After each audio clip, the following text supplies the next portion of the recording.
We are gathered here today to sip some tea, honey, so make sure you guys have your teacups ready because this tea is what? Piping hot. Hey, you guys, it's your girl T, and I hope everybody's doing good today. Make sure you guys have your teacups ready. Get ready. Y'all get ready. Yes, you get ready. Because this tea is what? Piping hot. So our Commander-in-Chief, Donald Trump, is once again causing controversy. Surprise, surprise, okay? So what went down is that basically Donald Trump was talking to the Suffolk County Police Department in New York, and basically he told them not to be too nice when dealing with suspects. He was there to talk about targeting gang members, particularly MS-13 gang members, which we all know is one of the largest gangs in the United States. They're a Mexican gang, and, you know, they're tough. They're, like, all over the country, and they're committing a lot of crimes and killing people, and, you know, they're doing a lot of scary stuff.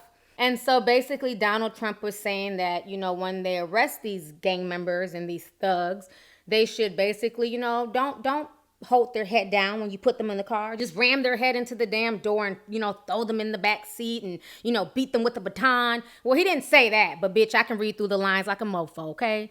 Anyways, y'all, go ahead and check out this news clip, and I'm going to come back with the rest of my commentary. Today, President Trump took his campaign against gang violence to a community that has been victimized by it, Brentwood, New York, in the suburbs east of New York City. Don Daler is there.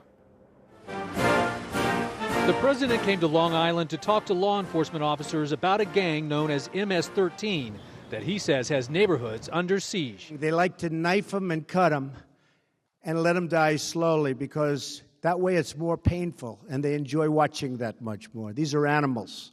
This venue was chosen because near the Suffolk County Community College where he spoke, 17 gang-related murders happened over the past 18 months.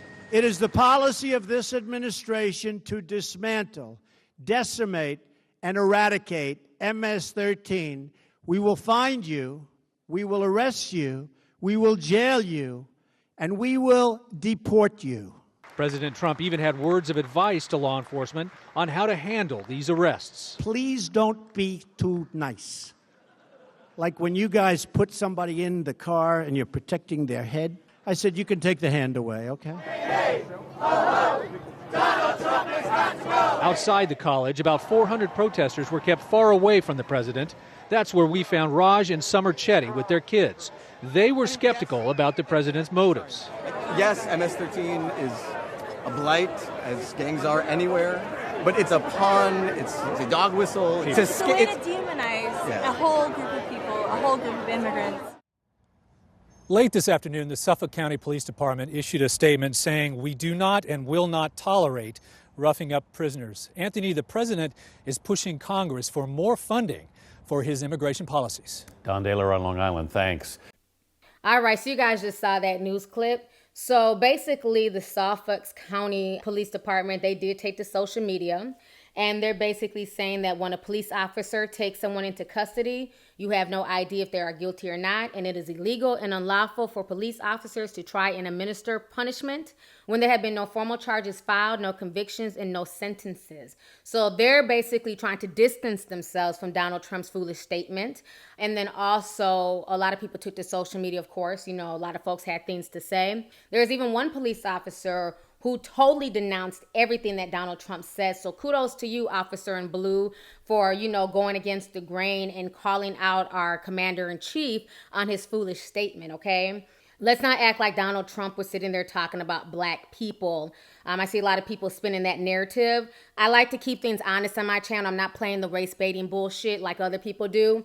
He was talking about MS-13 gang members. So let's be honest. Let's not run with the small clip and act like they were having a discussion about black Crips in LA or, you know, the Bloods of New York. He was talking about MS-13 Mexican gang members, okay? Let me make sure to put that out there because I've seen a lot of people spinning their own fucking narrative for some strange reason. But with that being said, I don't agree with what Donald Trump said because at the end of the day, that's still police brutality. And we have enough issues out here with police brutality. And being that this is America, last time I checked, you're supposed to be innocent until proven guilty. And I understand that's been twisted and that's been flipped upside down, but that's honestly what's supposed to happen first and foremost. And calling for brutalizations of arrestees is stupid and idiotic, okay? And especially when you're the commander-in-chief.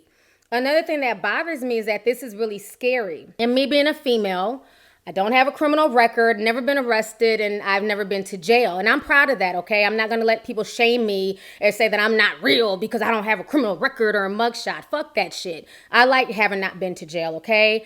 But with that being said, one thing I've learned while covering the Kalief Browder story is that a lot of innocent people end up in jail. You know what I'm saying? The Kalief Browder story broke my heart. You guys saw me crying over this shit because I never realized that stuff like that happens because I don't commit crimes. You know what I'm saying? I just do me. So on the outside looking in, if you're not in that world or you're not in that lifestyle, you assume that everybody who gets arrested is automatically guilty.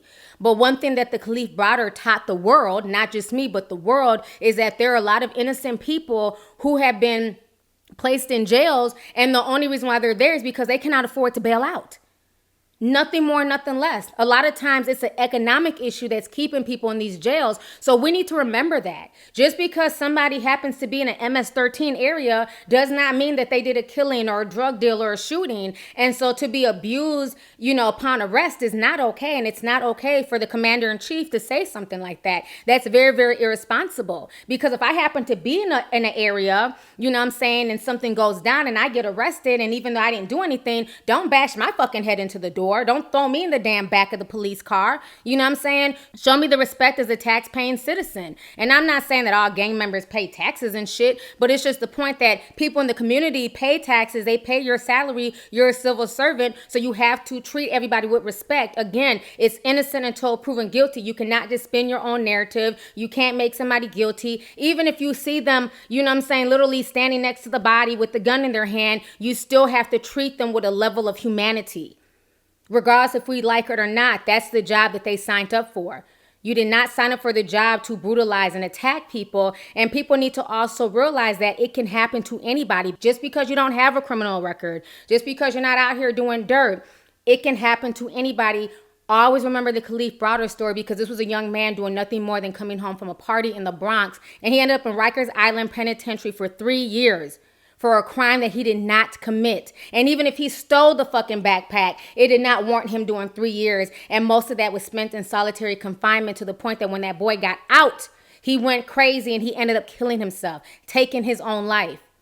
So we need to realize that there's ramifications. There's real people being affected by that. It's bad enough to be going to jail, but why be abused on the way there? So I think that his response and I think that what he said was very, very idiotic and very, very unprofessional and very, very unbecoming of the commander-in-chief, okay? Also, I also want people to know, because I saw a lot of people saying, well, it shouldn't matter. You know what I'm saying? Nobody should feel bad for these thugs. Who cares? The police should be beating these people's asses. Let's not forget that recently we had this situation with Justine Russick. It happened in Minnesota. And I choose not to talk about some of these topics because these topics are just mentally draining. I'm not into doing videos on them. But I'm bringing this up to say this. A lot of y'all are so quick to think that if somebody calls the police that, they're just out there to come and get the thugs and to come and arrest the criminals. But we're seeing now that a lot of police officers are just reacting and they're not thinking. And this is when you have situations like the situation with Tamir Rice being killed, the situation with, my friend Philando Castile being killed. And then now we have the situation where a white Australian woman, Justine Russick, got killed after calling 911 because she heard some noise in the alley. So when you're, in a position as a president and you're basically insinuating that it's okay for police officers to not show people that they're arresting any type of humanity, any type of respect, you're going to have more cases of a Justine, of a Philando, where you're going to have police officers just basically reacting first and then thinking later. And with this climate being so divisive and there's so much, them against us, blue against black and just whatever else, we live in such a divisive time, okay?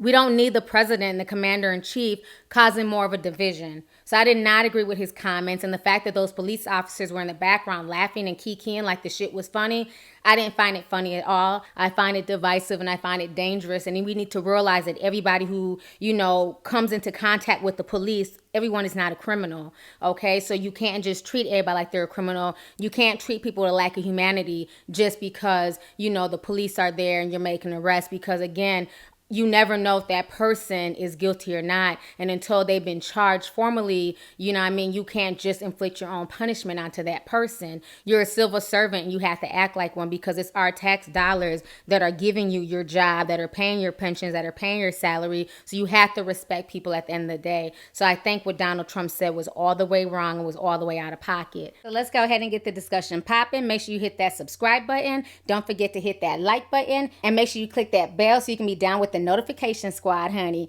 So let's go ahead and get the discussion popping. Go ahead and leave a comment. All right, deuces.